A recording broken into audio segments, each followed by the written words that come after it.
Hi, this is Michael Moore reporting for TechWeekEurope down at InfoSec 2015.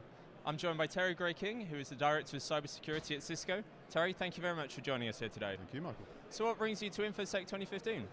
Well, this is a very exciting show. I've been blogging a wee bit. The change that's been occurring over the last 10 years I've been coming here, just immense. Huge amount of companies here, huge amount of footfall. I think it's really exciting.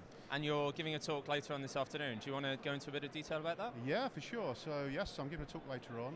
I think that the thrust of that really is I believe we're at a transformation in this marketplace. So I've been involved in cybersecurity for something like 10 years now. And we've all been supplying products, we've been supplying solutions to stop threats occurring, which is fantastic. I'm very fortunate in my role, I get to speak to quite senior people. And there's an increasing frustration that if they look at what they've got deployed, there's an awful lot of tool sets from different vendors. So typically 70, 80 different vendors are deployed in a medium-sized to large-sized company. None of the tool sets work to each other, breaches occurring, it's horrendous. So essentially, there's a better way of looking at security. And I think there's a transformation about to occur, which is not just about deploying individual solution sets, but unifying security as an architecture, embedding it into everything else we do, and thinking about this business process. Okay, and we've heard a lot over the last couple of days about employees being the weak link, or consumers, the personal touch being often the way that hackers or cyber attackers get access to a company's network. I mean, do you find that this is the same issue? And yep. Where does kind of the responsibility lie? Is this an education point, or okay. What do you think? It's education. So government in the UK is doing a lot to improve general public's awareness. The good news is media talks about hacks and breaches all the time, so general awareness is much higher. But what is interesting is we've launched a whole load of services at Cisco, and without trying to push those too much, just one of those veins, which is pertinent to what you said, is we now do what you might think of as penetration testing. Old school penetration testing is IT people trying to break an IT network and get in. It's kind of fine, it's got its place. We do a thing called goal-orientated hacking. So essentially you're trying to think like the bad guys about the way in. And it may be through breaching a firewall or breaching technology, but it may also be just tailgating an employee through reception. And this is a tremendous appetite at board level, because internally sometimes it's the wood for the trees. We think we're protecting our organisation, but we don't know.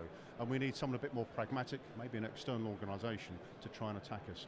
So we've actually sort of posted those horrible photos of a Cisco person actually inside a secure data centre, laughing and smiling. These things occur, so I think human behaviour and approaches to physical security are as important as IT security. Okay, great. So one of the other main trends of InfoSec 2015 has been the Internet of Things and securing that. I mean, Cisco recently released their VNI report, which talked about the huge growth in connected devices we're going to see over the next few years. So what are some of the challenges in securing the Internet of Things? Regrettably immense. So whenever we talk about Internet of Things, it brings exciting opportunity, much like the Internet itself did. So Internet of Things connects everyone together, connects those devices. There's lots of stuff taking place in the media at the moment about connecting fridges, and it goes on and on. Cookers, I think, and kettles are being hacked. I mean, yes, bit of fun, all very relevant. And all of that is true. But in this immense opportunity brings security risk as well. And I think it comes back to that making people aware of this thing as well. So just like the internet brought a new wave of technology, a new wave of organisations that didn't exist pre-internet, so will Internet of Things. There'll be new ways of working, new ways of collaborating, which is really, really exciting. But we have to get at the heart of security. There are no easy answers at the moment. There are a lot of bodies, Cisco are at the forefront of a lot of those bodies. And the question is about where delineation occurs. Is security responsibility at sensor? Is it network traffic? That conversation goes on and on and on. I think what I would close in saying is that Internet of Things, Internet of Everything presents a tremendous opportunity for all of us in the way we live and work, and we need to think about security within that. And there's also obviously, along with that, going to be a huge surge in mobile data, so Cisco's obviously playing a huge part in network infrastructure. I mean, what are some of the mobile security challenges as well that you're facing? Yeah, so I think the thing with mobility is, again, we've got a changing face of how people work. So in the 21st century, we've got a lot of increase in mobile to mobile traffic. Something like 50–54% of traffic over the next year or two is going to be mobile to mobile, not going outside of that. The amount of data that's been transported across mobile networks is kind of scary as well. And actually what we are involved in, though, and something I'm going to talk about a little bit later, is working practice. Working practice of old, being an old person, is you try and lock down a device from a security point of view. You test it, you check its operating system, you only allow that device. It's not the world we're living in. The world we're living in, people have got a variety of devices. In fact, different reports say somewhere between 3 and 6 devices over the next year per knowledge worker, person in the business. So, and those devices are always changing. We can't approach mobility the same way we used to. We're locking down devices. What we do need to do is think about some contextual aware security behind that allows people to connect and then takes appropriate action. So I think there's a lot of change in attitude about mobility and how we secure it, and it can't just be locking down devices, it's too restrictive.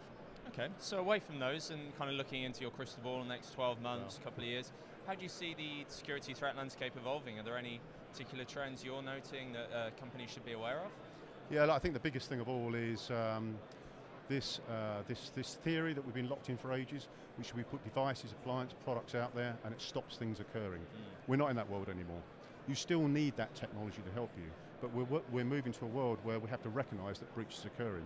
And recognise is a key word, because typically it's something like 9 months before many people realise they've actually been breached or think of the damage that's done in that time. So I see part of the landscape change here is that we're moving away from just putting boxes out to stop things. What we need to do is look a little bit further out than that. So we need to think about how can we collect information that might be a threat before it becomes a security incident.